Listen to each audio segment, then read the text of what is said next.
Psikopat Otaku, kisah psikopat Jepang yang tidak bisa membedakan antara fantasi dan dunia nyata. Jumpa lagi bersama Tanya AI episode True Crime Horror Story.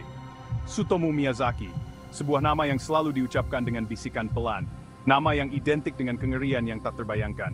Kisahnya adalah perjalanan mengerikan menuju sisi tergelap jiwa manusia. Kejahatan Miyazaki bukan sekadar tindakan kekerasan, melainkan luapan dari gangguan jiwa yang begitu dalam dan mengerikan. Aksi terornya telah meninggalkan luka yang tak terobati bagi masyarakat Jepang, memaksa orang-orang untuk menghadapi kenyataan bahwa kejahatan bisa bersembunyi di balik wajah paling biasa sekalipun. Kasus Miyazaki adalah pengingat nyata betapa rentannya kita terhadap kejahatan. Menggarisbawahi tanggung jawab kita bersama untuk selalu waspada. Kita harus sadar bahwa kegelapan bisa muncul di tempat yang tak terduga. Kisah Miyazaki adalah sebuah peringatan, mengingatkan kita bahwa kejahatan bisa berwujud apa saja dan terkadang manusia paling mengerikan hidup di antara kita tanpa disadari. Tsutomu Miyazaki, lebih dikenal sebagai Otaku Killer, menebarkan kengerian di Jepang pada akhir tahun 1980-an. Dia adalah seorang pembunuh berantai, predator yang mengincar anggota masyarakat paling rentan, gadis-gadis cilik. Kejahatan Miyazaki mengejutkan Jepang.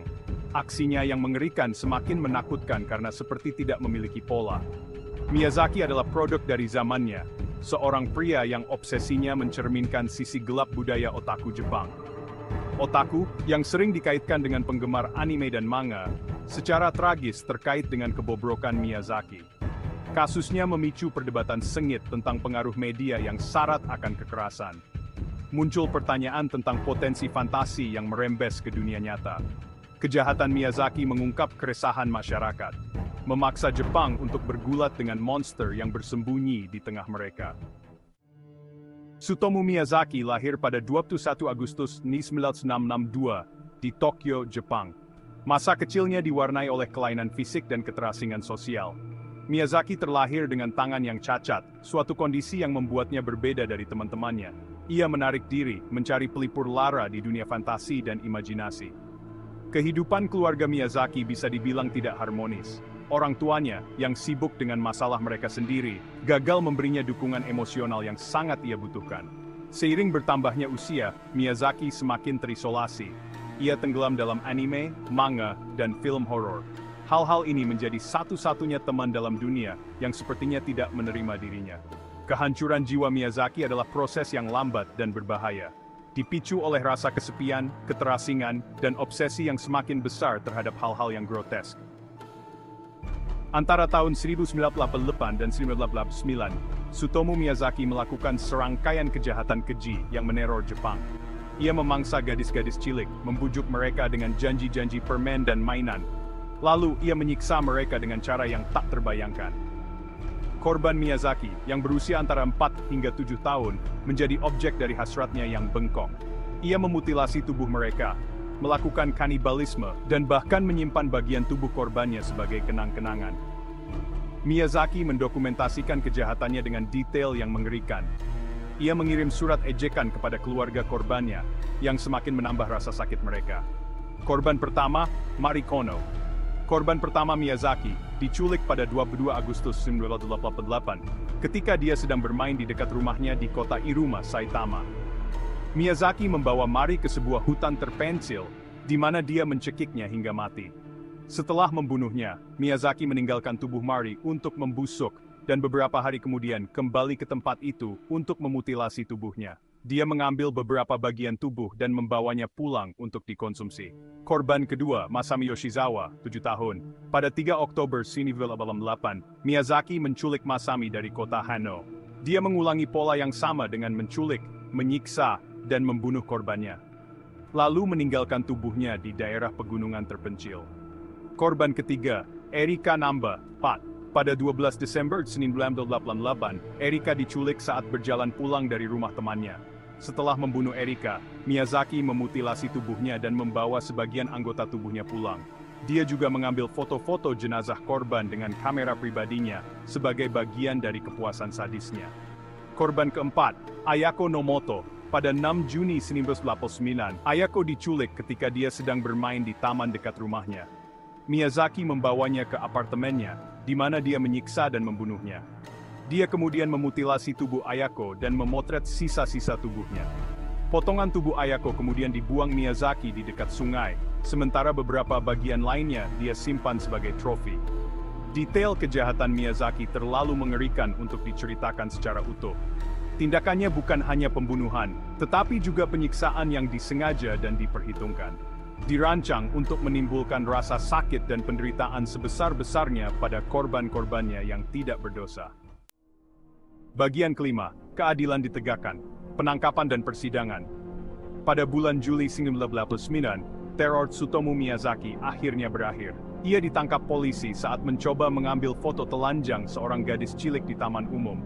Penyelidikan selanjutnya mengungkap bukti-bukti mengerikan di rumah Miyazaki, termasuk rekaman video kejahatannya dan bagian tubuh korbannya.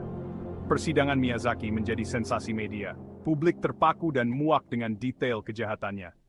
Tim pembela Miyazaki berusaha menggambarkannya sebagai orang gila yang didorong oleh masa kecilnya yang bermasalah dan gangguan obsesif-kompulsif. Namun, pengadilan tidak yakin. Miyazaki dinyatakan bersalah atas 4 tuduhan pembunuhan dan dijatuhi hukuman mati pada tahun 1997. Putusan itu tidak banyak menghibur keluarga korbannya. Luka akibat kejahatannya terlalu dalam. Bagian ke-6, harga kejahatan, eksekusi dan akibatnya. Selama lebih dari 1 dekade, Tsutomu Miyazaki mendekam di penjara menunggu eksekusi. Kasusnya terus menarik perhatian dan mengerikan publik Jepang. Pada 18 Juni 2008, Miyazaki digantung karena kejahatannya. Eksekusinya menandai berakhirnya babak kelam dalam sejarah Jepang. Namun, bayang-bayang kejahatannya terus membayangi. Kasus Miyazaki berdampak besar bagi masyarakat Jepang. Hal ini memicu diskusi nasional tentang peran kekerasan di media. Subkultur otaku yang sudah dipandang sebelah mata oleh sebagian orang menjadi semakin terstigmatisasi. Kejahatan Miyazaki juga memicu seruan untuk penegakan hukum yang lebih ketat dan perlindungan anak yang lebih besar. Kasus Miyazaki menjadi pengingat yang mengerikan tentang betapa rapuhnya kita. Menggarisbawahi pentingnya kewaspadaan di dunia, di mana kejahatan dapat mengintai di tempat yang paling tak terduga. Nama Tsutomu Miyazaki telah identik dengan kebobrokan dan kengerian. Kejahatannya tetap terukir dalam catatan sejarah kriminal Jepang. Bahkan dalam kematian, Miyazaki terus membayangi. Kasusnya menjadi pengingat nyata akan potensi kegelapan yang ada dalam hati manusia. Kasus Miyazaki memaksa masyarakat Jepang untuk menghadapi kenyataan pahit tentang diri mereka sendiri, mengungkap sisi gelap suatu bangsa yang sering dianggap aman dan teratur. Kejahatan Miyazaki menghancurkan ilusi ini, mengungkap kerentanan di tengah masyarakat yang sedang bergulat dengan perubahan sosial dan kemajuan teknologi yang pesat. Salah satu aspek paling mengerikan dari kasus Tsutomu Miyazaki adalah percampuran antara fantasi dan realitas. Miyazaki terobsesi dengan anime, manga, dan film horor. Kejahatannya seringkali meniru adegan dari dunia fiksi ini. Samarnya batas antara fantasi dan realitas memunculkan pertanyaan meresahkan tentang pengaruh media terhadap perilaku. Beberapa orang berpendapat bahwa kejahatan Miyazaki adalah akibat langsung dari paparan media yang syarat akan kekerasan. Mereka menunjuk koleksi anime dan film horornya yang sangat banyak sebagai bukti pikiran yang dirusak oleh fantasi. Yang lain memperingatkan agar tidak terlalu menyalahkan media. Mereka berpendapat bahwa kejahatan Miyazaki adalah hasil dari perpaduan faktor yang kompleks. Mereka menyebut masa kecilnya yang bermasalah, keterasingan sosial, dan penyakit mental sebagai faktor penyebab. Perdebatan tentang peran media dalam kekerasan berlanjut hingga hari ini. Kasus Miyazaki menjadi pengingat yang mengerikan tentang potensi fantasi untuk merembes ke dunia nyata. Kasus Tsutomu Miyazaki memberikan sejumlah pelajaran berharga bagi masyarakat. Yang pertama dan terpenting, menggarisbawahi pentingnya kewaspadaan. Orang tua, pendidik, dan tokoh masyarakat harus peka terhadap tanda-tanda potensi kekerasan dan melakukan intervensi sejak dini. Kedua, kasus ini menyoroti perlunya kesadaran dan dukungan kesehatan mental yang lebih besar. Masa kecil Miyazaki yang bermasalah dan riwayat penyakit mental adalah tanda bahaya yang sayangnya diabaikan. Terakhir, kasus Miyazaki mengingatkan kita bahwa kejahatan bisa berwajah apa saja, bisa mengintai di tempat yang paling tak terduga. Dengan belajar dari kesalahan masa lalu, kita dapat berupaya menciptakan masyarakat yang lebih aman dan adil. Kejahatan Tsutomu Miyazaki terus menghantui Jepang. Namanya telah menjadi identik dengan dorongan hati manusia yang paling gelap. Berlalunya waktu tidak banyak mengurangi kengerian kejahatannya. Kasus Miyazaki menjadi pengingat nyata betapa rentannya kita terhadap kejahatan. Memaksa kita untuk menghadapi kenyataan bahwa kejahatan ada di dunia ini. Kita tidak boleh melupakan para korban tragedi ini. Kita harus menghormati mereka dengan berupaya mencegah kekejaman serupa terjadi lagi. Meskipun bayang-bayang masa lalu mungkin masih ada, kita harus berusaha menciptakan masa depan yang lebih cerah. Masa depan di mana kengerian seperti itu tidak akan pernah terulang. Terima kasih sudah menonton. Jangan lupa klik like jika suka konten True Crime kali ini. Komen untuk True Crime apalagi yang ingin dibahas berikutnya. Dan subscribe agar tidak ketinggalan video True Crime berikutnya.